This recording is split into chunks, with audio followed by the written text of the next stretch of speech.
Asamblejës së Lëvizjes Vetëvendosje Gzanazemi është në studio për diskutuar lidhur me situatën e krijuar në komunën e Prishtinës me rrezikun e ndërprerjes së shërbimeve si shkak i mungesës së miratimit të buxhetit me kohë e cila ka nisur edhe fillimisht me ndërprerjen e transportit publik i cili po vazhdon edhe sot. Atëherë Agzan, përshëndetje dhe mirë se ke ardhur. Përshëndetje, mirë se u gjeta. Faleminderit shumë. Agzan, duket që kryeqyteti do të vazhdojë të mbes pa transport publik e privat edhe sot edhe gjatë ditëve në vazhdim për shkak se çështja nuk po shkon duke u zgjidhur apo çfarë?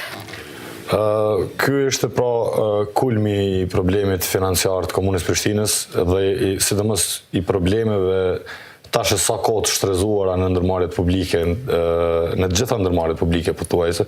Këtu përjashtim bën veç stacioni autobusëve edhe ndërmarrja Termokosin, ndërsa të gjitha ndërmarrjet tjera janë pranë një krize të ngjashme.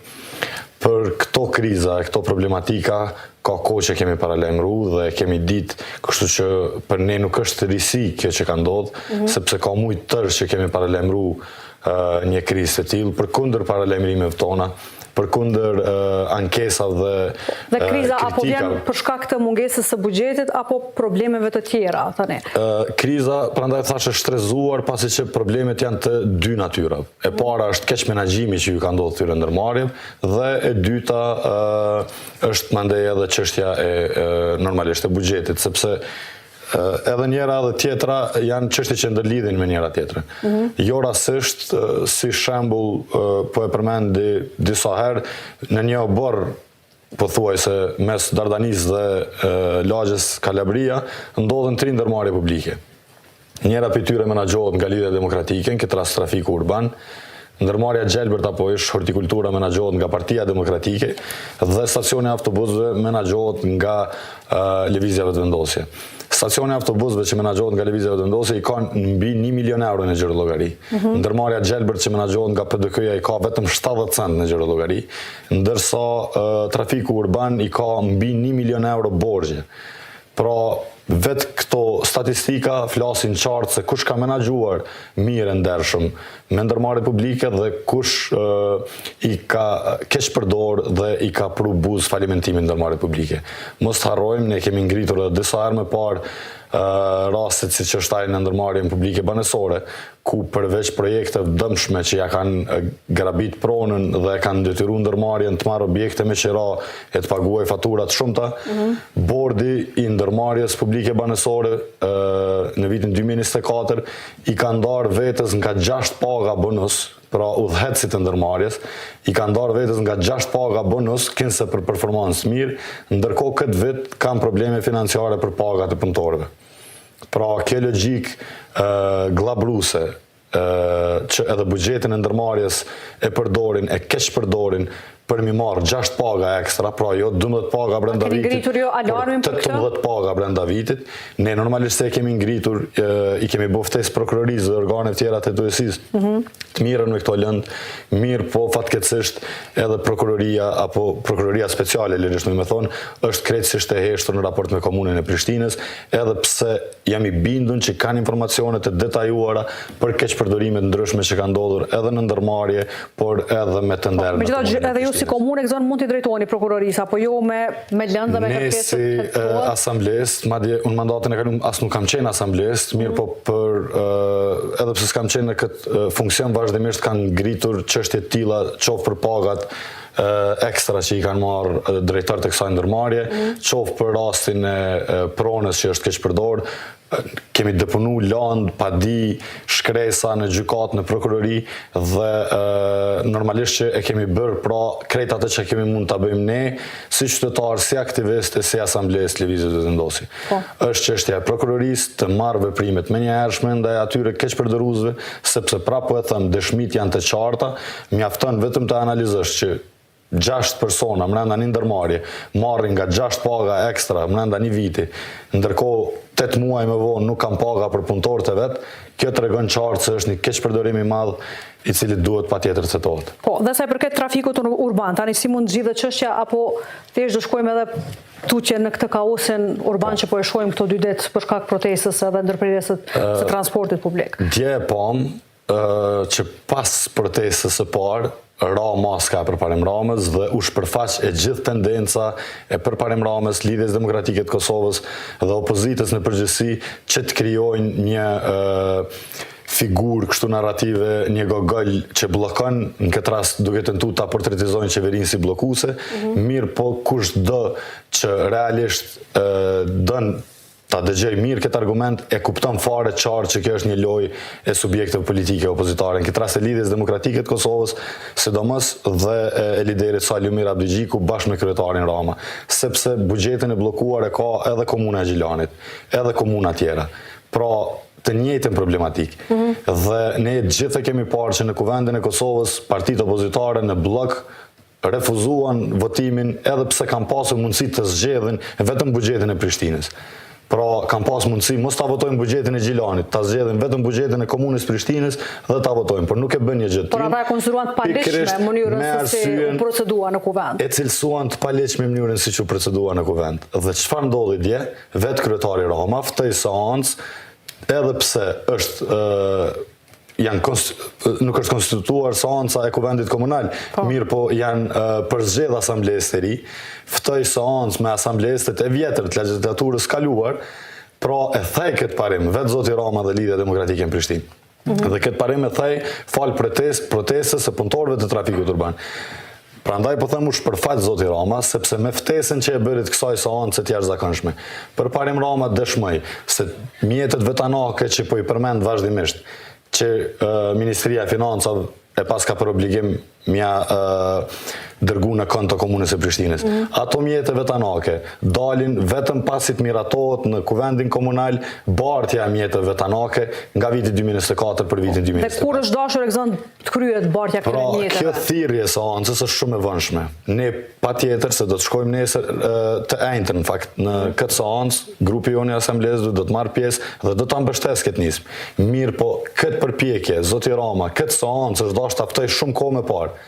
Por ideja ka qenë vazhdimisht të akuzonte se dikush po e bllokon, ndërkohë nuk i ka marrë hapat që do duhej fillimisht i merrte. Dhe nuk është hera e parë, ne gjithë e dimë që edhe për sheshin e shumë folur George Bush, ai e akuzonte Ministrinë e Kulturës kënse për bllokim, ndërkohë nuk ishte marrë leje vetë komuna për atë projekt nga Drejtoria e Urbanizmit.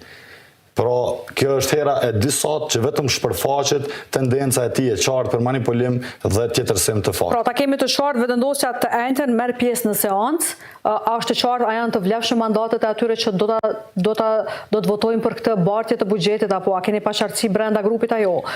Ka interpretime të ndryshme, mirë po në fund fatmirësisht ka organe, është në apelëja që çdo votim të kuvendit e cilëson ligjor apo jo ligjor, kështu që qëndrimi është se për këtë pikë do të marrim pjesë në seancë dhe normalisht se pra po e them, është një proces, një mbledhje e thirrur shumë vonë, e që po krijon polemika tash se është ligjore apo jo, por këtë zoti Rama ka mundur ta bëj edhe në muajin tetor, edhe në muajin shtator, kur nuk do të kishte polemika të tilla fare. Por megjithatë është apo jo ligjore, për këtë do të vendosin organe tjera, grupi ynë do të marrë pjesë në këtë seancë dhe do të votojë për bartjen e mjeteve, sepse ne asnjëherë nuk kemi qenë bllokuesit në kuvend komunal, përkundrazi mbi 90% të pikave. Megjithatë, një pjesë të përgjegjësisë e bartin edhe grupet edhe partitë opozitare në mesin e tyre dhe lëvizja vendosi për shkak të këtij mosmiratimit të buxhetit, apo jo, sepse atko ishte bllokuar pikërisht mosmiratimi i buxhetit nga vendosja dhe PDK-ja, apo jo? Ne e kemi pas një kërkesë të qartë, heqjen e një pike. Pra, kemi thënë, largojnë një pikën e sheshit George Bush, pasi që është çështje për cilën edhe ka nisur hetime dhe është çështje e gjykatës. Kjo kërkesë nuk është aprovuar nga ekzekutivi dhe është përgjegjësia e ekzekutivit ta kaloj buxhetin.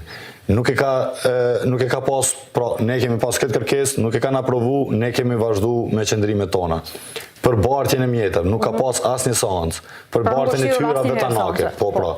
Nëse kjo seancë është thirrë edhe në muajin shtator, edhe në muajin gusht, ne normalisht të njëjtin qëndrim do ta kishim. Sepse jemi duke folë për dy linjat të veçanta të financimit. Pra, për tyrat vetanake dhe për buxhetin e përgjithshëm dallojnë këto procedura.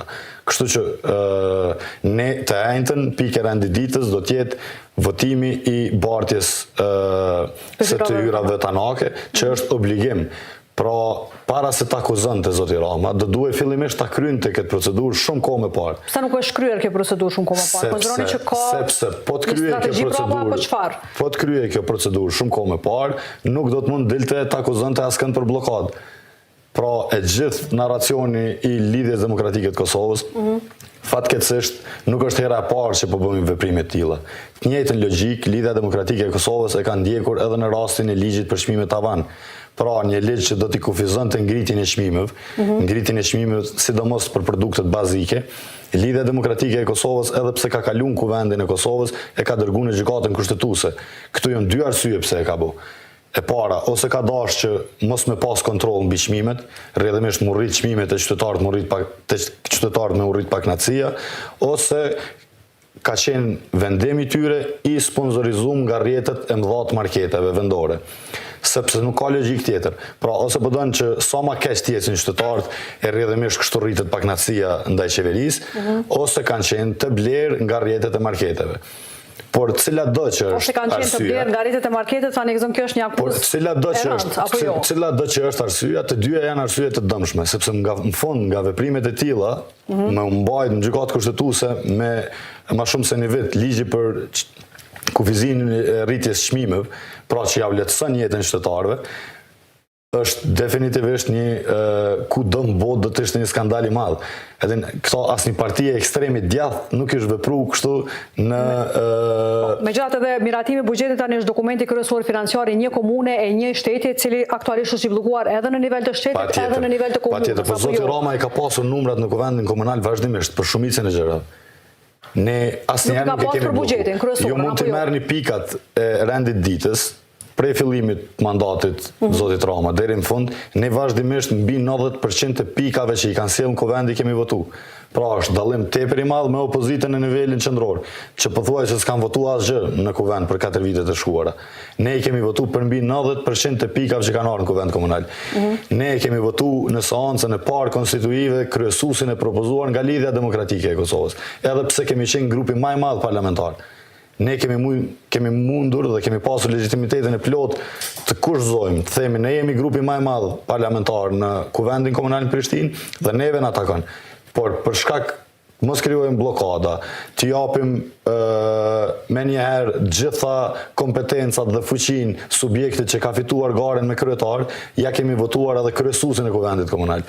Pra, kemi qenë jashtëzakonisht korrekt me qasjen tonë. Megjithatë buxhetin nuk e keni votuar, e që situata sot aktualisht është kjo që po e shohim, apo jo? Po jo për shkak të buxhetit, jo për shkak të mosvotimit tonë ndaj buxhetit, por për shkak të votës kundër të partive opozitare, ka pasur 4 seanca, ka pasur edhe shkarkime brenda lëvizjes vetëndosje, apo jo për këtë çështjen e buxhetit? Jo, çështja aty ka qenë edhe vetë prishja e koalicionit. Prishja e koalicionit patjetër, po megjithatë edhe vota e vetëndosjes kundër buxhetit, apo jo? Edhe dy asamblestët që kanë dalur nga lëvizja vetëndosje nuk ka qenë çështja e buxhetit. Përkundrazi, çështja e prishjes së koalicionit PDK-LDK dhe atyre dy ish asamblezëve që kanë dalur nga lëvizja vetëndosje në atë kohë, nuk ka qenë për shkak të buxhetit. Ishte seanca për çështjen e miratimin e buxhetit, apo jo? Ka qenë seanca në cilën është parapat futet si pikë PZK-ja, plani zhvillimor komunal. Pra, pikërisht pronat janë arsyeja që i kanë dhënë PDK-n dhe LDK-n.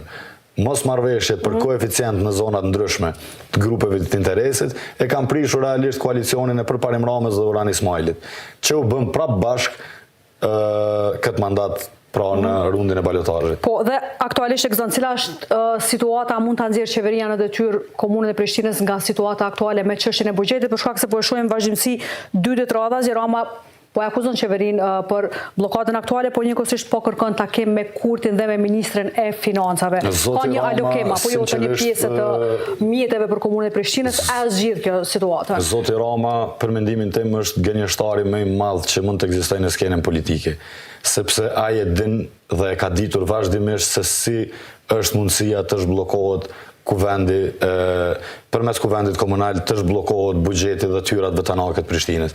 Prandaj po them që pas protestës së qytetarëve, Rama u dorëzua, ra maska e tij dhe ra argumenti i tij se kënse dikush e ka bllokuar. Pasi të votohet bartja të enjtën për seancën që vetë zoti Rama e ka thirrur, do të kuptohet që e gjithë kjo blokadë ishte e inskenuar nga vetë zoti Rama dhe Lidhja Demokratike e Kosovës. Po, megjithatë çështja e buxhetit është linje veçantë që përsëri mbetet e pamiratuar, apo jo? Si mund zgjidhet çështjat e buxhetit? Dhe a ka faj në këtë çështje edhe lëvizja vendosje dhe ministria e cila nuk e ka proceduar menjëherë në kohën kur e ka pranuar buxhetin e Prishtinës përkundër faktit që me afate të vonuara? Menjëherë e ka proceduar Ministria e Financave, menjëherë ka jo, nuk e ka proceduar, me 12 ditore ka pranuar dhe tek në janar e ka proceduar dhe atëherë më nuk ishte kuvend, apo jo? Kuvend ka pasur vazhdimisht. Po, ishim në afatet e zgjedhjeve pastaj. Po, për kuvend kemi pas deri tash. Po nuk është thirrur seanca nga qeveria për miratimin e buxhetit, apo jo? Po, kuvend kemi pas deri në muajin nëntor, kur nuk kaloi as propozimi i dytë i lëvizjes vendosje, kuvendi ka ekzistuar normalisht. Ka mbajtur seanca, megjithëse e kemi parë se fillimisht ka pas krizë deri në zgjedhjen e kryesuesit apo kryetarit të kuvendit, mirë po më pas edhe Lidhja Demokratike, edhe Partia Demokratike kanë mundur ta votojnë ndarazi vetëm buxhetin për Prishtinën. Hajde, apo dënë me bloku qeverinë krejt çështje tjera, blokojnë krejt çështje tjera, kanë mundur ta votojnë vetëm çështjen për Prishtinën. As marrëveshje ndërkombëtare, edhe pse çdo veprim i tillë tregon se realisht cili është interesi i kësaj opozite. Interesi i kësaj opozite është me kriju një lugë sa më të madhe, një gjendje kaosi buxhetore në çdo sektor publik, si me pagat e punëtorëve të RTK-s, si me çdo veprim tjetër, pra tendenca e tyre është e qartë që të krijohet një kaos financiar në Republikën e Kosovës, e rrjedhimisht kështu presin se do t'i rritën pak vota. Po kjo logjik është jashtëzakonisht e dëmshme dhe jam i bindur se gjithë financiare të shtetit po përdoren për qëllime politike, apo jo tani? Po përdoret nga subjektet opozitare. Ne, pra po e them, kemi pasur një kërkesë të vetme dhe të qartë për buxhetin e komunës Prishtinës. Ajo ka qenë ndërlidhur me sheshin George Bush. Për këtë projekt ka pasur edhe ka dhe vazhdojnë të ketë edhe procese gjyqësore. Prandaj kemi kërku që ta heqin atë pikë dhe ne do ta votojmë, do të konsiderojmë votimin e buxhetit. Por kemi hasë në barikadim nga përparim Rama dhe ekzekutivi i komunës Prishtinës. Pra, ne po e themi, ne do ta votojmë bartjen për mjetet vetanake. Përparim Rama del ankohet vazhdimisht se kënë se dikush ja pas ka blokuar të mjete, ndërkohë nuk e ka bërë detyrën e vetë. Të ejnëtën, pra tashme u dorëzua, sepse u kuptua edhe nga punëtorët dhe sindikatat e trafikut urban dhe transportit publik në përgjithësi, se si është metoda që të lirohen mjetet vetanake, dhe pas takimit që e mbajtën dje edhe sindikatat, ku i pranishëm kam qenë edhe unë bashkë me Ministrin e Financave me ta,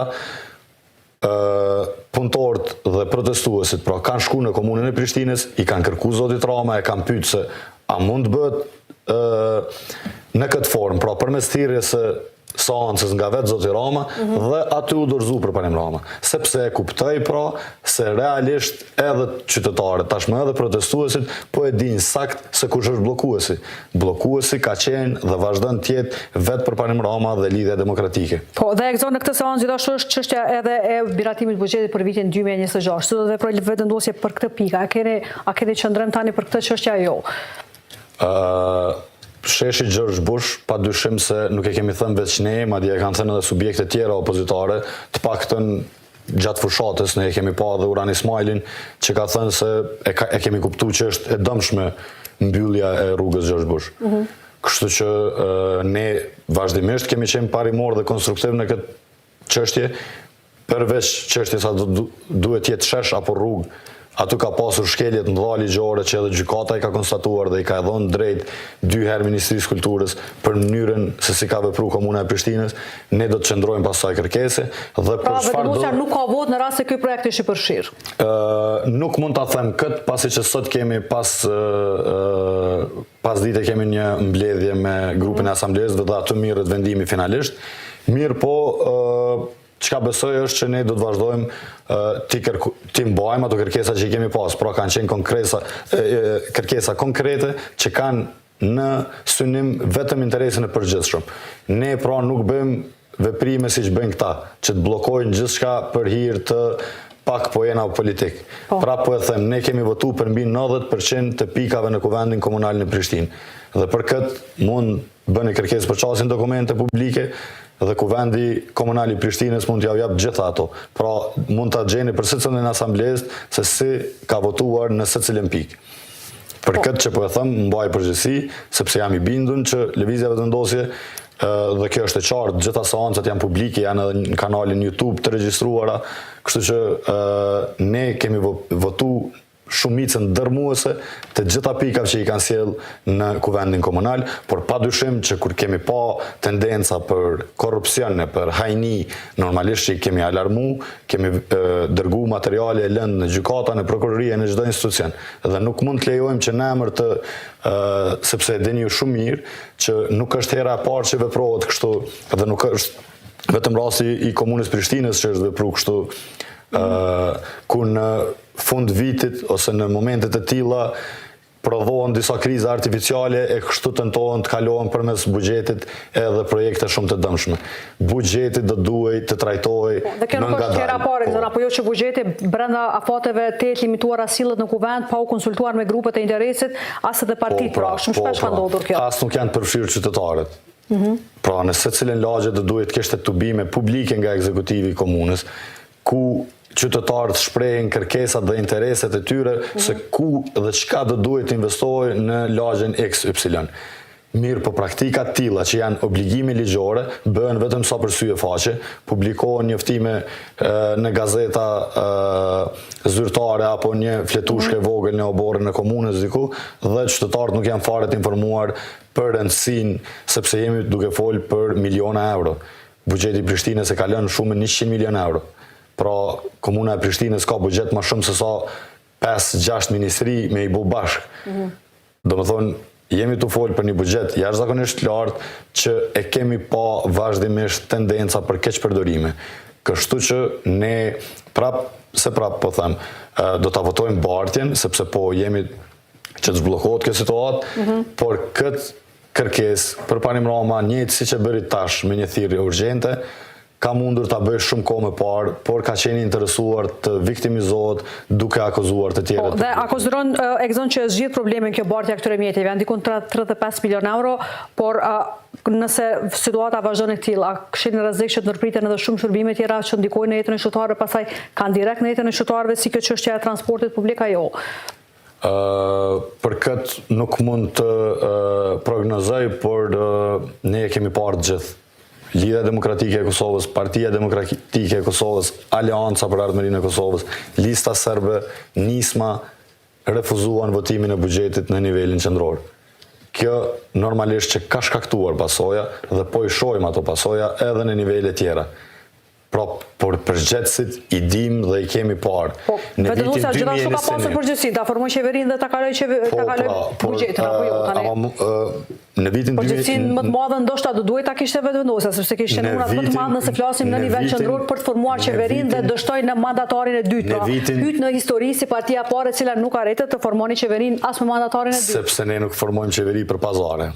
Sepse ne nuk formojmë qeveri me përcaktim të ambasadorave në tavolinë e as me pazare siç kanë vepruar këta tjerë. Prandaj po bëhem bashkë kretë kjo kasta e vjetër që ka vepruar në të tilla mënyra kundrejt lëvizjes vetëvendosje. E para dhe e dyta, lëvizja vetëvendosje në vitin 2020 e ka votu buxhetin e qeverisë Hoti. Edhe ne kemi mundur me kriju krizat e tilla. Duke thonë, ju jeni qeveria, ne jemi opozita, bëni numrat ju. Por lëvizja vetëvendosje njësoj ka qenë pra momenti parash se të shkojmë në zgjedhje të vitit 2019 dhe lëvizja vetëvendosje ka votu buxhetin e qeverisë Hoti.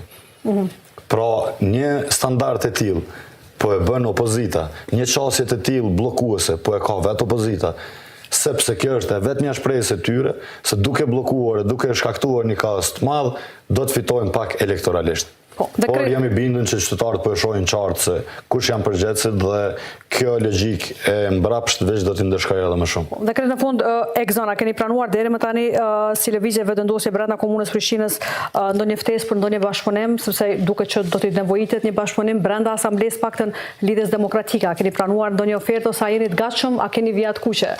Ne kemi pasur në rundin e balotazhit Lidhja Demokratike e Kosovës ka qenë marrëveshje koalicioni fatkeqësisht fshehura e pa jo prezentu publikut, por ka qenë koalicion me gjitha subjektet politike tjera.